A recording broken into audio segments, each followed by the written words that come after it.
check out our streaming schedule for this week. We've got tons of content in terms of the NFL and college football, as we're going live just about every single day this week. So make sure you hit that notification bell so you don't miss a single moment where we go live. And now, on with our feature presentation. November 10, 2024. It's week 10 of the NFL season. And as we're in the second half of the year, we've got an interconference battle on our hands down in Jacksonville between the Minnesota Vikings and the Jacksonville Jaguars. In what feels like an ultra-competitive NFC North Division race and an ultra-competitive wildcard race, the Vikings need this one badly against one of football's worst teams. Win this game and position yourself to be 7-2, and you find yourself in a really good spot, in prime position to make the playoffs barring a collapse. Lose this one, and drop your third and 4 games after the bye, and things could get a little bit dicey. However, before I talk about the game between these two teams behind me right here, make sure you hit that like button down below, subscribe, and turn on the notification bell so you don't miss a single video that we post on the channel.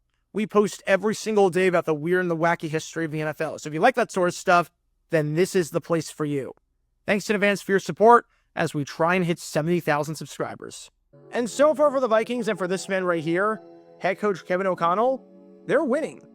It's kind of a miracle that they're only up by 5 points and not 25, seeing how well their defense played all game, how inept Jacksonville's offense looked, and how well Minnesota was moving the ball down the field. The fact that it was 12-7 and the Vikings hadn't found the end zone yet was crazy, and a huge indictment on how poor Sam Darnold looked on this day. However, at this point, here's the situation. It's 3rd and 1.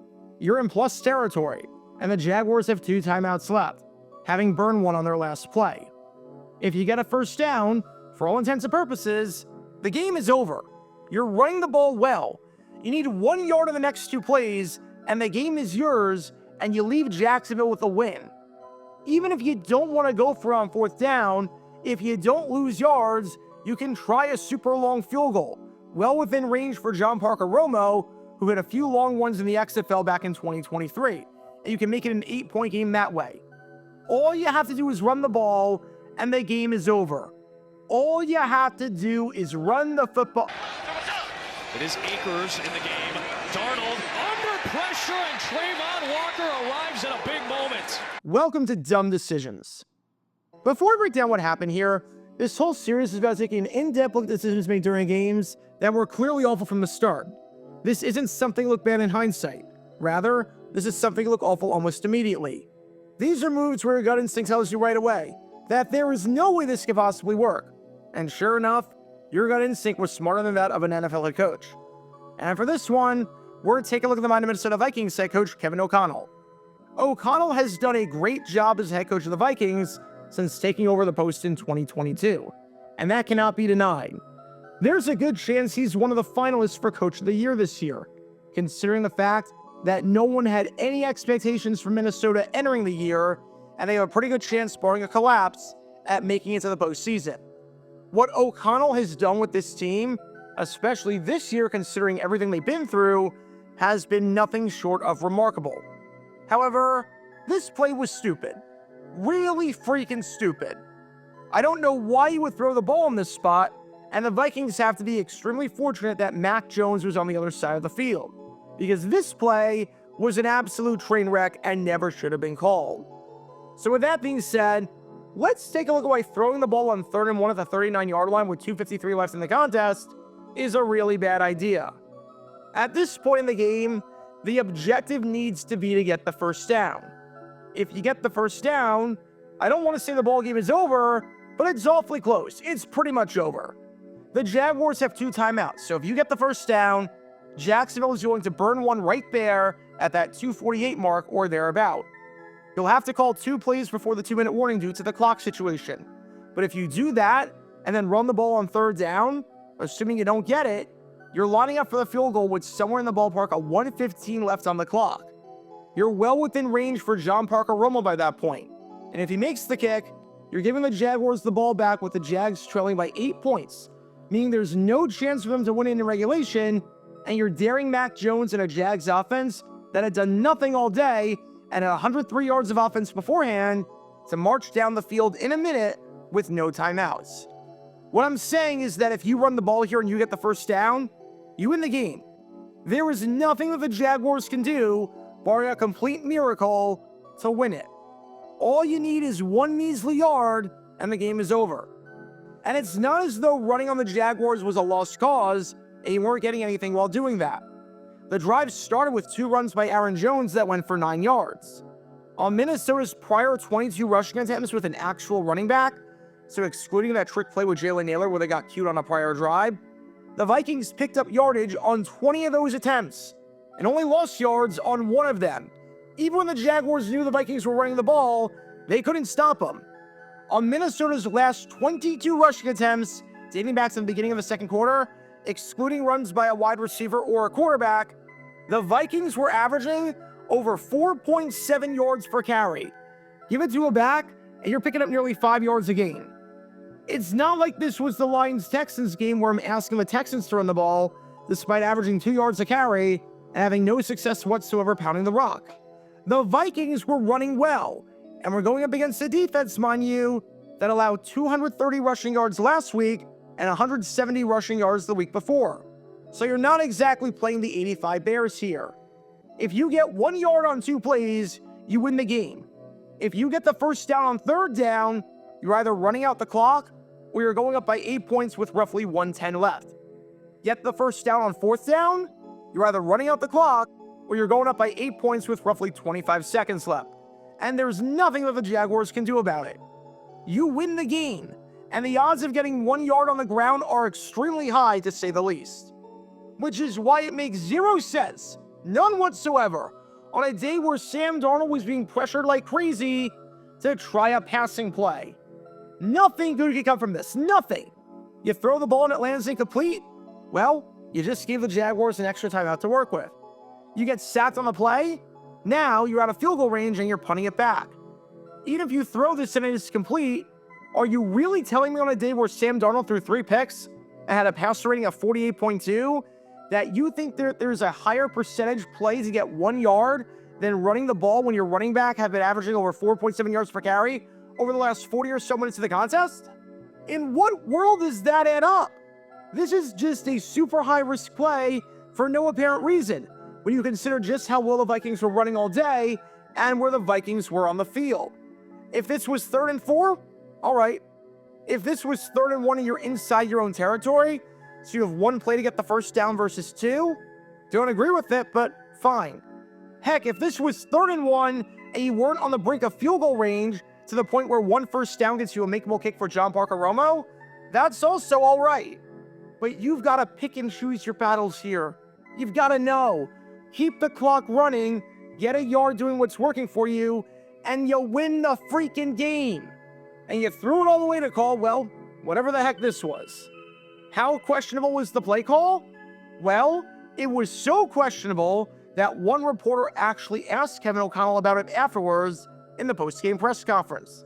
Because we all have the same thought as to why the heck you would do this and throw the ball in the spot where you're guaranteed to win the game otherwise.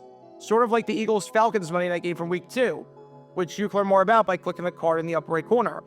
It's not exactly a one-to-one replica, but it's awfully close. And this is what KOC had to say about the play. Take a listen.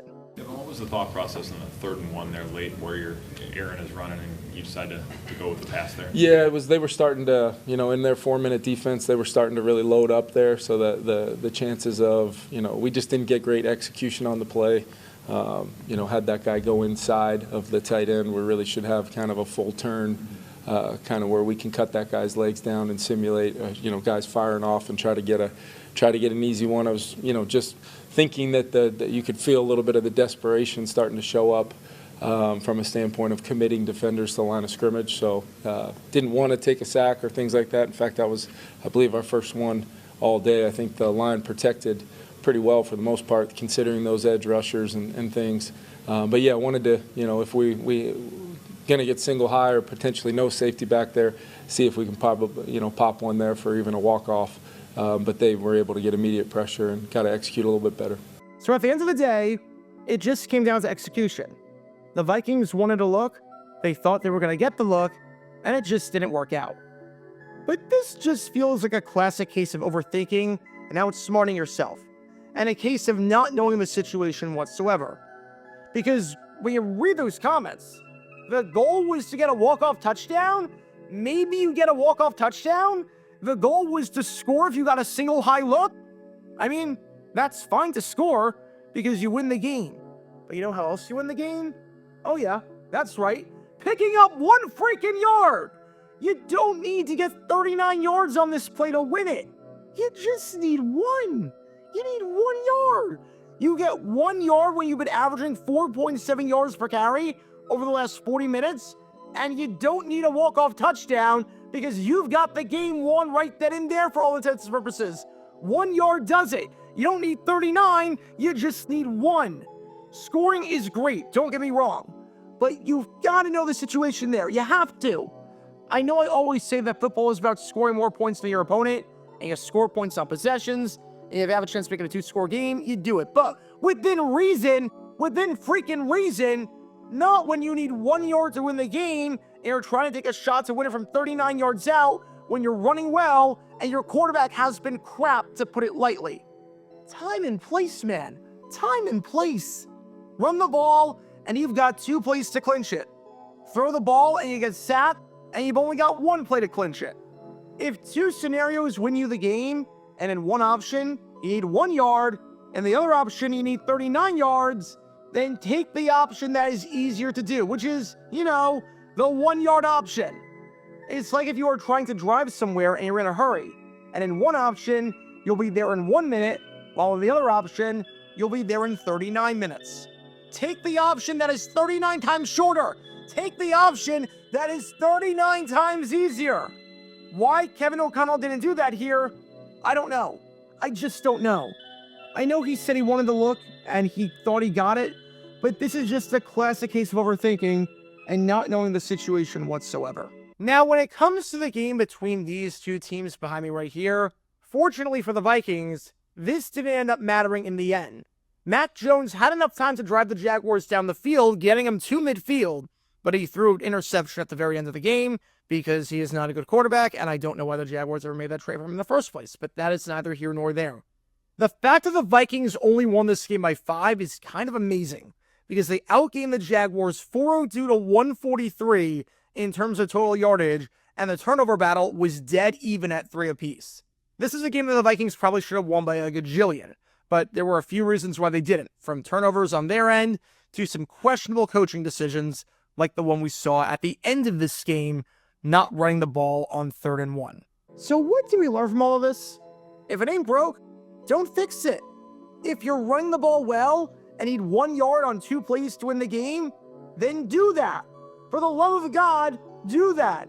Especially if the alternative is a long developing passing play with a quarterback that has been in shambles throughout the entire contest. If you want to score a touchdown, great, but don't make that the primary objective on a play from 39 yards out when all you need is 1 measly yard and it accomplishes the same exact thing in terms of your goal of winning the game. You've got to know the situation at hand. And if the situation just calls for winning the game with a yard, calling a play designed to get a touchdown when the passing game hadn't been working all day and when it involves a ton of risk doesn't seem to make a ton of sense. And if you need a yard, probably not a good idea to overthink things and outsmart yourself and get cute. Probably not the time to do that.